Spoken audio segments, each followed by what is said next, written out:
আমরা সবাই চাই খাবারটা সুস্বাদু হোক, কিন্তু আমরা কখনো কি ভেবে দেখেছি এই চাল, মাংস, মশলা সবগুলো আল্লাহর দেওয়া নিয়ামত।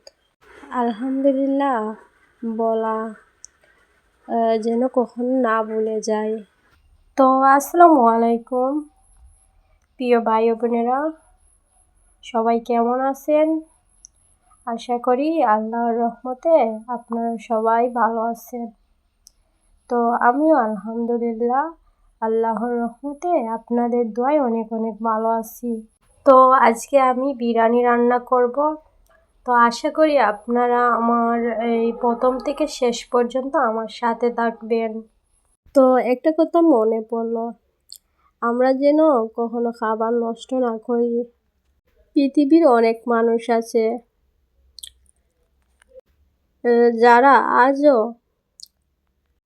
একবেলা খাবারের জন্য অপেক্ষা করে।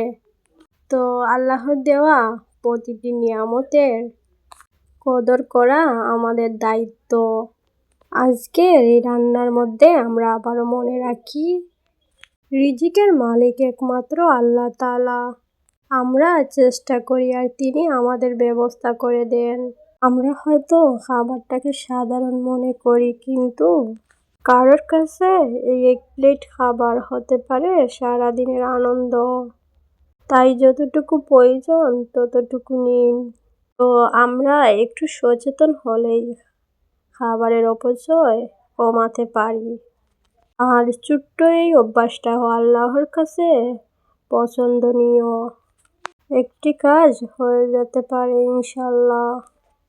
আমরা ভাবি সুখ মানে অনেক টাকা, বড় বাড়ি কিংবা অনেক কিছু টাকা, কিন্তু দিন শেষে পরিবারের মানুষগুলোর পাশে থাকা, একসঙ্গে বসে খাওয়া, এসবই তো অনেক বড় পাওয়া। সবাই যে ছোট্ট ছোট্ট মুহূর্তগুলো পায় তা নয়। তাই আমাদের জীবনে যা আছে তা অভিযোগ করার আগে একবার বলি আলহামদুলিল্লাহ। তাহলে হয়তো নিজের জীবনকে একটু অন্যরকম সুন্দর মনে হবে। সুখ অনেক সময় নতুন কিছু পাওয়ার মধ্যে নয়, বরং যা পেয়েছি তার মূল্য বুঝতে শেখার মধ্যেই লুকিয়ে থাকে। তো আমরা প্রতিদিন কত কিছু নিয়ে চিন্তা করি, অথচ যিনি রিজিকের দায়িত্ব নিয়েছেন তিনি তো আমাদের আল্লাহ। তো আমাদের এত চিন্তা করার কোনো প্রয়োজন নাই। এই যে আমরা প্রতিদিন খাবার রান্না করি, টেবিল সাজাই, খাবার টেবিলে বসে খাই, এটাও আল্লাহর অনেক বড় নিয়ামত। অনেক সময় আমরা খাবারের স্বাদ, খাবারের পরিমাণ নিয়ে অনেক অভিযোগ করি। পৃথিবীতে অনেক মানুষ আছে একবেলা খাবারের জন্য অপেক্ষা করে। তো খাবার সামনে এলে আমাদের শুকরিয়া করা উচিত। খাবার নষ্ট না করে যতটুকু প্রয়োজন আমাদের ততটুকু নেওয়া উচিত। তো আপনারা একটা কথা মনে রাখবেন, রিজিক শুধু টাকা পয়সার নাম নয়, সুস্থতাও রিজিক, শান্তি রিজিক, ভালোবাসা রিজিক, পরিবারের মানুষগুলোও রিজিকের নিয়ামত। তো আপনার যা আছে আল্লাহর কাছে শুকরিয়া আদায় করুন, আর জানি তার জন্য ধৈর্য ধরুন। হয়তো আজ আপনার জীবনে কিছু কম আছে, কিন্তু আল্লাহ চাইলে আগামীকাল সেই অভাবটাও রহমতের কারণ হয়ে যেতে পারে। তো জীবনটা কিন্তু অনেকটা রান্নার মতো, সব কিছু একসাথে সুন্দর হয়ে যায় না। কিছু সময় লাগে আর কিছু অপেক্ষা করতে হয়।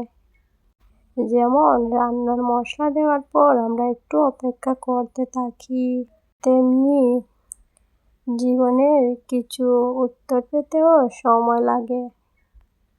তাই দেরি হচ্ছে বলে আপনি ভাববেন না যে আল্লাহ আপনার কথা শুনছেন না। হয়তো আল্লাহ আপনার জন্য এমন কিছু প্রস্তুত করছেন, সেটা আপনি এখনো কল্পনা করতে পারছেন না। সব সময় নিজের জীবনকে অন্যের জীবনের সাথে তুলনা করবেন না। কারোর ঘরে যা আছে হয়তো আপনার ঘরে তা নেই। আবার আপনার কাছে এমন কোনো নিয়ামত আছে যেগুলা অন্য কেউ পাওয়ার জন্য দোয়া করছে। প্রতিদিন একটু সময় নিয়ে ভাবুন, মহান আল্লাহ তাআলা আমাদের কত কিছু দিয়েছেন। আমরা সাধারণত যেটা পাই সেটার হিসাব করি কিন্তু বেশি, কিন্তু যা পেয়েছি তার হিসাব করি না। অথচ একবার যদি নিয়ামতগুলো গুনতে বসি তাহলে হয়তো আলহামদুলিল্লাহ বলতেই দিন শেষ হয়ে যাবে। জীবনে কোনো কিছু দেরিতে আসলে হতাশ হবেন না। ফুলও তো একদিনে ফোটে না, দেরি লাগে, সময় লাগে। ঠিক তেমনি আল্লাহর দেওয়া নিয়ামত দেরিতে আসে। তো আমার বিরিয়ানি রান্না করা হয়ে গেছে অলরেডি। তো এখানে বিরিয়ানির সাথে খাওয়ার জন্য একটা অন্যরকম ভাজি করে নিতেছি, আঠালো আঠালো ভাব হবে কি ভাজির। তো দেখেন বিরিয়ানিগুলো আমার হয়ে গেছে। তো এখন বিরিয়ানিটা আমি এখন প্লেটে সার্ভ করে নিব। তো সবাই নিজের সময়ের ওপর নয়, মহান আল্লাহর উপর ভরসা রাখুন। আজকের ছোট রান্নাও যেমন ধীরে ধীরে তৈরি হয়েছে, তেমনি আমাদের জীবনও ধীরে ধীরে সুন্দর হয়ে উঠবে। শুধু ধৈর্য ধরতে হবে এবং আল্লাহর উপর ভরসা রাখতে হবে।